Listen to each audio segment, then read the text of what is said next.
Second white coat. Subscribe and like. Let's learn medicine together. All right, let's jump right in.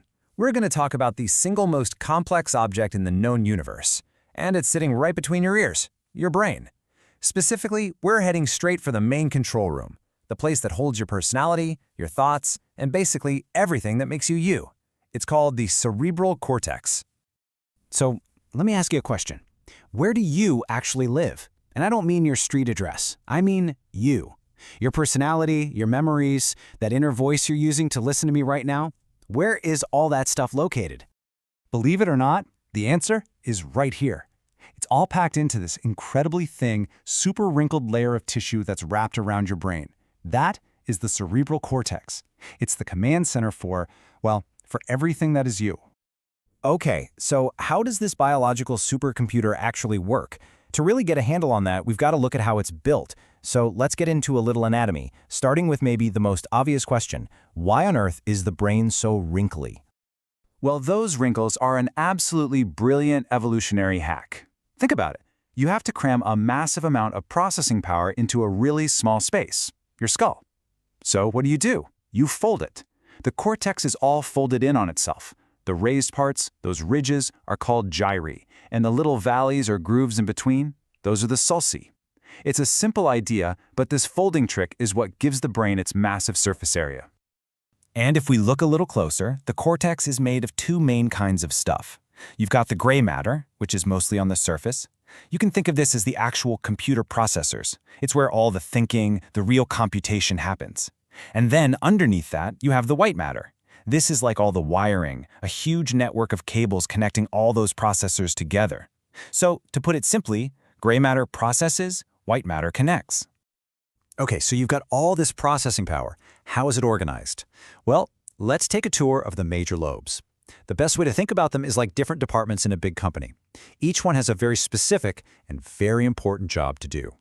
First up, right at the front of your head, is the frontal lobe. And if the brain is a company, this part is without a doubt the CEO of the entire operation.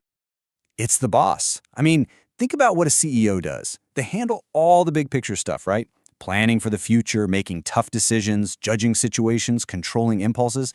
That's all the frontal lobe. It's also in charge of your voluntary movements and even producing speech, thanks to a little spot called Broca's area. Honestly, this lobe is pretty much the home of your personality. And just how important is this area for who we are?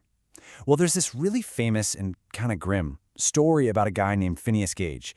He had this terrible accident where an iron rod shot right through his head, destroying a huge chunk of his frontal lobe. Miraculously, he survived. But he wasn't the same person. His personality completely changed. His friends literally said he was no longer Gage. It's a wild and pretty stark reminder of how much our biology really does shape our identity. Okay, so moving back from the CEO's office, we get to the parietal lobe. If the frontal lobe is the decider, you can think of this department as the integrator. Its whole job is to take all the raw sensory data coming in from the world, touch, pain, temperature, and weave it all together into one seamless experience. It's what gives you your sense of where you are in a room, your spatial awareness. It even keeps track of where your own body parts are. It's basically mixing all your senses together so that reality feels, real and unified. Next up, tucked away on the sides of your head, kind of right by your temples, we've got the temporal lobe. Let's call this department the archivist. Why? Because it's basically in charge of your entire personal library of sounds, memories, and meanings. It handles everything you hear, and it's got a key area, Wernicke's area, that helps you understand language, not just produce it. It's also a huge player in forming new memories and, get this, recognizing faces. So yeah, every time you understand a sentence or see a friend across the street and know who they are, you can thank your temporal lobe. And finally, way at the back of the brain, we've got our last stop, the occipital lobe. We can call this one the visionary because its job is incredibly focused. This lobe is almost completely dedicated to just one thing, but it's a huge thing: vision. It takes all the raw electrical signals coming from your eyeballs and somehow, almost magically, turns them into the rich, colorful, three-dimensional world you see right now.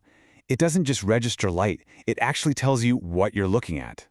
So we've met all the different departments, but here's the thing. The real magic isn't what any one of them does alone. It's how they all work together. like a perfectly coordinated, lightning-fast team. Let's break down how the brain goes from just seeing something to actually doing something about it. Okay, imagine a super simple action, like picking up a cup. First, your occipital lobe sees it. That's step one. Instantly, that signal flashes to your other lobes, which integrate it, identify it as a cup, and access all your memories about it. Is it heavy? Is it hot? Step two. Then, that info goes to the CEO, the frontal lobe, which makes the executive decision. I'll pick that up. Step three. And finally, boom, it sends the command to your motor cortex and your hand reaches out. Step four. All of this happens way faster than you can even think about it. Now this is where things get really, really weird and interesting. It's all about how your brain allocates its resources to control your body. Let's take a look at the brain's own internal map of you, and you're about to see that in your brain's world, proportions are not what you'd expect. This map has a fancy name, the cortical homunculus. It's just how your body is represented on the surface of the cortex. But here's the key thing. This map is not based on physical size, it's based on function. Body parts that need more sensitivity or fine motor control get way more brain real estate. And here it is. This is what it looks like. This kind of freaky, distorted little figure. This is how your brain sees your body. Just look at the size of those hands. And the lips and the tongue? They're gigantic. That's because those areas are jam-packed with nerve endings and need super fine-tuned control. So a massive portion of your cortex is dedicated just to them. And if that figure wasn't clear enough, this chart just spells it out. Look at the immense amount of brain power dedicated to your hands compared to your entire torso. It's not even close. This is why your hands are so incredibly dexterous and your fingertips are so sensitive. It's all about that brain real estate. So after all this, what's the big idea we should walk away with? I think this quote just nails it. The cerebral cortex is not merely a collection of named gyri and lobes. It is a hierarchical, integrated system. So what does that really mean? It means it's all about the flow.